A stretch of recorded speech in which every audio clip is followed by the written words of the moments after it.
5, 4, 3, 2, 1. Good morning. Good morning, guys. It is Wednesday night for us, Thursday morning for you guys. So you know that means we got home late from doing what I hope is a good Bible study. It's really late. It's actually the same day as you guys. So we usually say it's Wednesday for us and Thursday for you guys, but it's Thursday for us as well, guys. So, really, good morning. So we're going to do a 2-hour devotional today. Yeah. That was a nervous laugh she did. It was. That was the second nervous laugh. Stop it. So, yeah, man, we had a really good Bible study.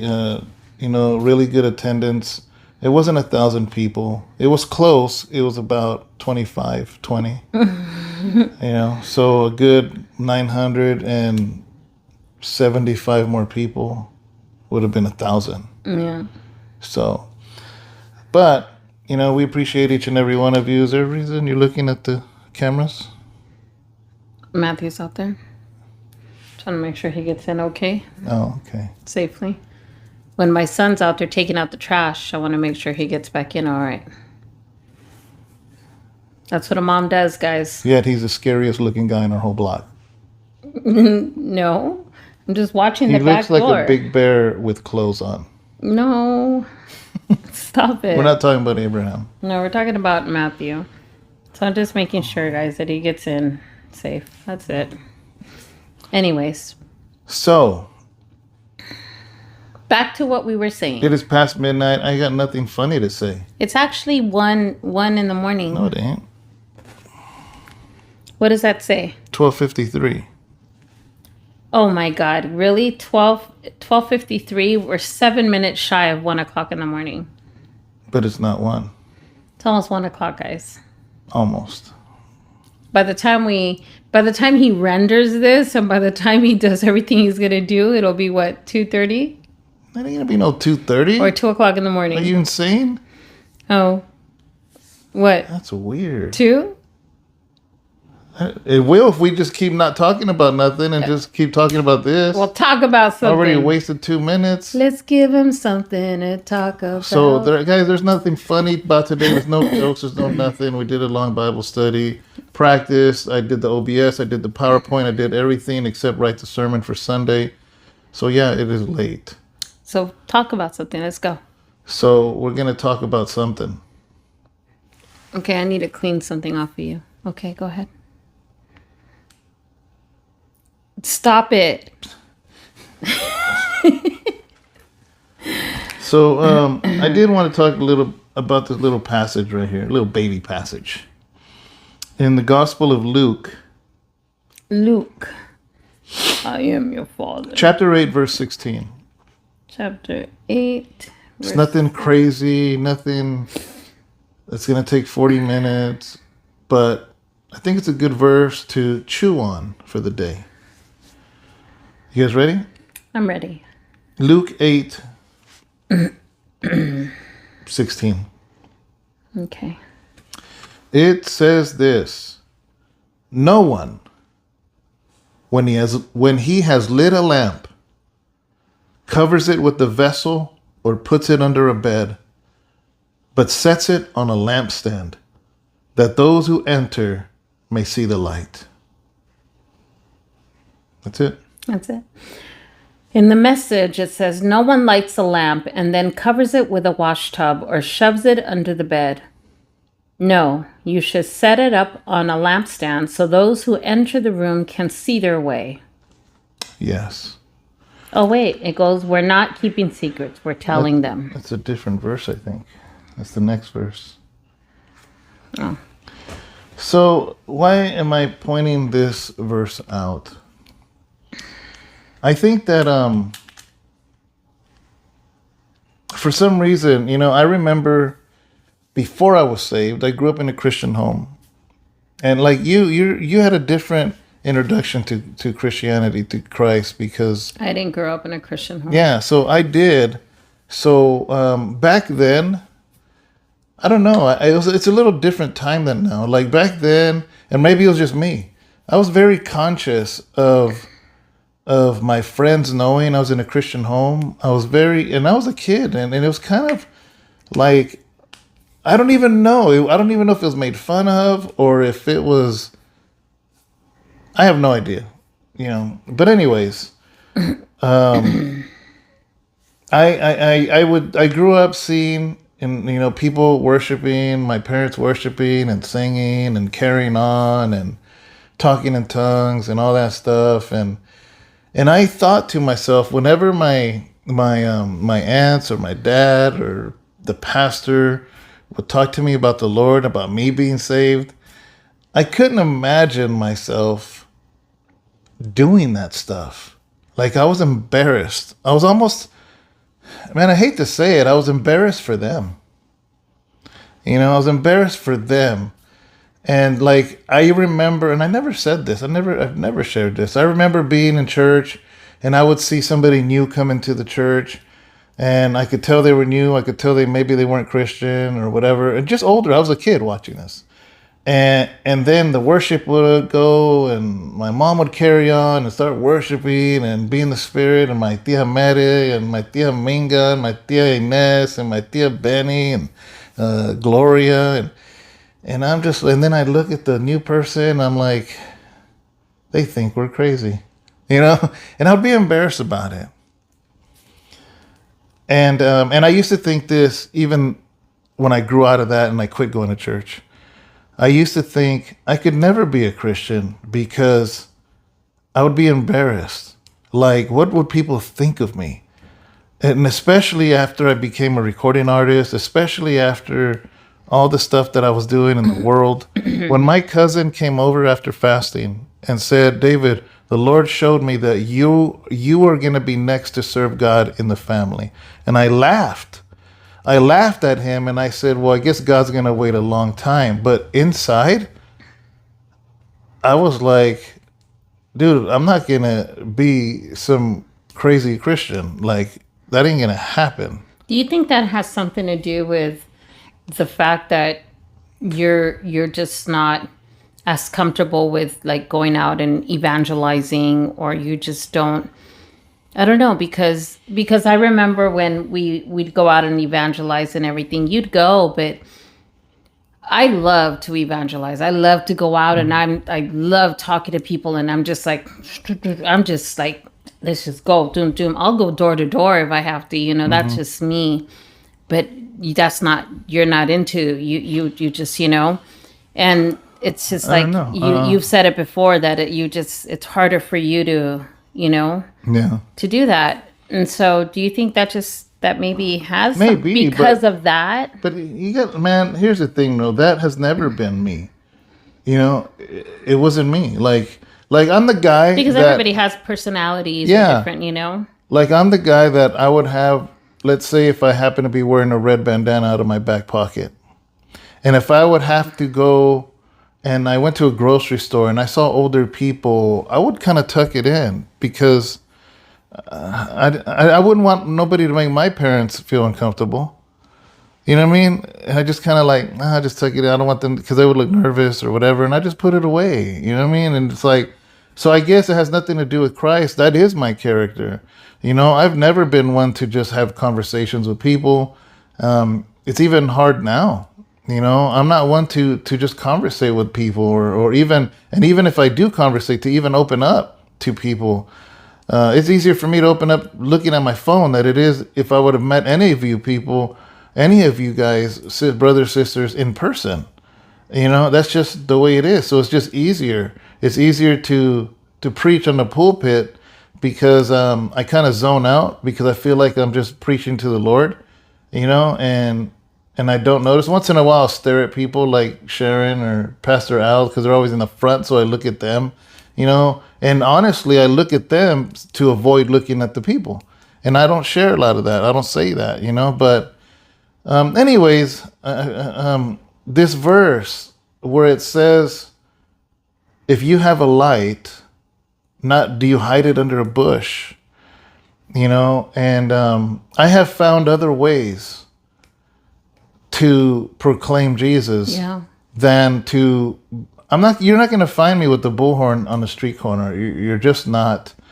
But I have found other ways that have been effective, that God has gave me grace. Yeah. And he's like, okay, I understand you're not like that, David. And here's the thing, God is a gentleman. Yeah. And he goes, I will find other ways. If you really want to proclaim my name, if you really want to show this light on the top of the mountain, he goes, I will create ways for you if that's what you really want to do. I'll give you the desires of your heart. Yeah, Yeah.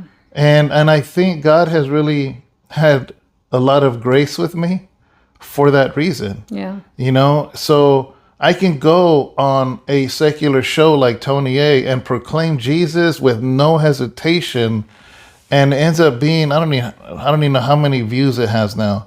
Or 23-1. I think I looked last time. It was like 209,000 people views. Actually, not about people, views. And God has created ways. But nevertheless, anyways, my point is this: is that Jesus is a light, and that light is now in us, and people are in darkness. So we don't hide that. It doesn't mean I go screaming Jesus Christ all over the streets. It doesn't mean that, man. But I will proclaim who it is that he is in my life and everything that I do. I don't even know if that makes sense. No, it does. It does. It absolutely does. And I think but it goes back to like what I just said. And, you have a desire to serve him, and you have a way that you want to serve him, and those are the desires of your heart, and he's going to give you that. So why not? Why isn't he going to allow you to utilize the way that you do know how to serve him? Yeah. And I think that's what he's doing. I think that's what he's going to do for everybody else too. And I think if that's your strong gift and how to do things, then he's going to utilize that. I have a gift to talk with people, and that's something that I constantly do. And I think you know that. Yeah. I go places and I end up conversing, and I open up with people, and people just open up with me, and I go places and I just talk. But I've always loved to evangelize. I love to talk to people, and it's just been something that I love to do. But that's something that I've always desired to do, has been that person, a communicator, Yeah. And he uses me for that. But God uses so many people. Like, he's the light. We don't hide the light. Now, let's say, for instance, there's authors. There's authors that I've read. I've never heard them speak, but my God, they were shining a light through the pages I read. Yeah. Brother Anthony de la Garza, he can't speak because of the stroke that he had many years ago. Mm-hmm. So what? Somebody's going to say he has no light on the top? Of course he does. Yeah, let me tell you guys something. That brother writes my brother in prison, and my brother was, when he found out, about the testimony, when he shared his testimony with my brother, who's in prison, some of you guys know, there's some of you that are new here, that my brother's doing a 25-year term in prison, in federal prison. He's on his 18th year almost. And I'll tell you guys that Anthony de la Garza, he writes him with his eyes, guys. He has the special technology, right, where he's able to spell with just the viewing of his eyes, by using his eyes to actually type out the letters.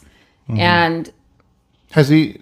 I haven't asked Anthony if he's written them more than once. I don't know. I don't know, but yeah. I do know that my brother told me that he had received stuff from him. Okay.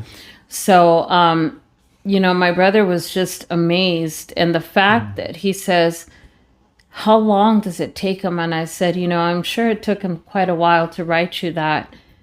And he was just absolutely blessed, like beyond blessed, that he would even take the time to write him. Yeah. And guys, if Anthony de la Garza can do that and take the time and be the light in somebody's darkness, man, how much more can we be? Come on, it's like Jesus calls us to be that light, and Anthony de la Garza is the light in somebody's darkness. That's awesome. Yeah. So, I mean, I guess we've gotten the point across, right? Is that having Christ and having that light doesn't necessarily mean shining that light at the street corner or at the pulpit or, at the footsteps of the White House. God is going to give you an avenue and a place, and he's going to say, here is where I want you to shine. And whether that's authoring or rapping or singing or film or art or whatever it is, YouTube channel, there's people, that can easily powerful ministry through YouTube, but in person, they're like completely introverted. Yeah, absolutely. And there's some people that are completely extrovert, but the moment you put the camera on them, they start stuttering because they don't know how to talk to a camera. Yeah. That's just the way God is. But I just thought of something. I want to show you guys an example. Here's one of the lights. So let me take this off. Like I cook, guys. One of my I feel like I share my love and everything through cooking as well, and it's something that I love to do, and I love to feed people, and I do, when I cook for people, I do it with love, man. I put everything into it. And if you guys follow me on Facebook or wherever, on Instagram and stuff, you'll see that when I cook, I do it with passion and with love, and I put everything into what I cook. Yeah. So wherever God places you, you're a light, okay? He places you here. Here's the author. Here's the worship singer. Here's the YouTuber. Here's the preacher. Here's the evangelist or whatever. So for me... You're not really showing it on there. I know. Oh, I'm not to the point yet. Okay. Man! Sorry. See what I mean? So, if this is you... Now, this is you. Whatever lane God puts you in, what kind of light are you going to be? That's my question to you. Because you can be a light, and a light can be off. There's all kinds of lights in this house, and those lights are off. But what do you want to give Christ? You want to give him that? Or you want to give him that? Or you want to give him that? Or you want to give him that? Or you want to give him that? How about this? How about that? Dang, guys. What is it that you want to be? What kind of light do you want to be unto the Lord? Because it's your choice. It's your choice.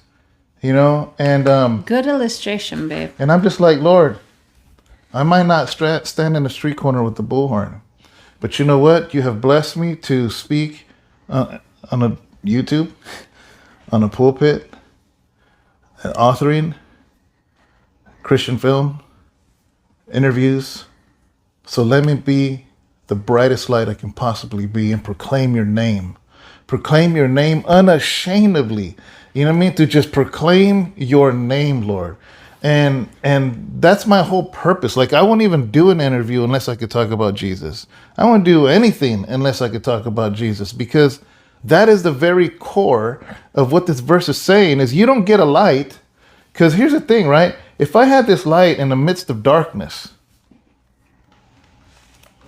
and I'm the only one that has it, if I'm the only one that has a light in a dark world, you know what? Oh man, I can't make it dark because we have lights on. Because you have all of these things blinding me.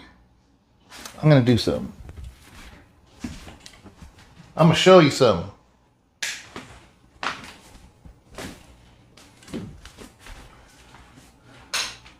Oh my God, I'm scared. I'm so scared. In the world, this is what everybody is used to.